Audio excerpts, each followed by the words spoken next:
Kim Chiu hindi napigilan ang emosyon nang marinig ang mensahe ng ama nito kay Paolo Avellino.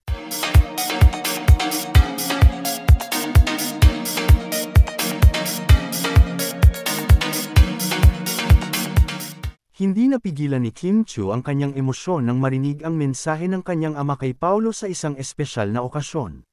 Sa kabila ng kanyang matapang na panlabas, bumuhos ang luha ni Kim habang pinapakinggan ang mga salita ng kanyang ama.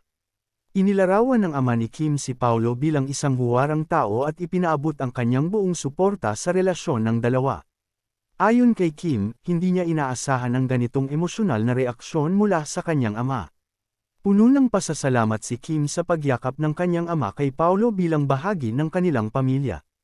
Ang mensaheng ito ay nagpatibay sa relasyon nina Kim at Paolo. Binigyang diin ni Kim ang kahalagahan ng pagtanggap ng pamilya sa kanilang minamahal. Naging inspirasyon ito hindi lamang sa kanila kundi pati na rin sa kanilang mga tagahanga. Sa huli, pinasalamatan ni Kim ang kanyang ama sa kanyang walang sawang pagmamahal at suporta. And this are chika for today mga ka-showbiz, sana nag-enjoy kayo. Don't forget to like, share, subscribe and click the notification bell for more updates.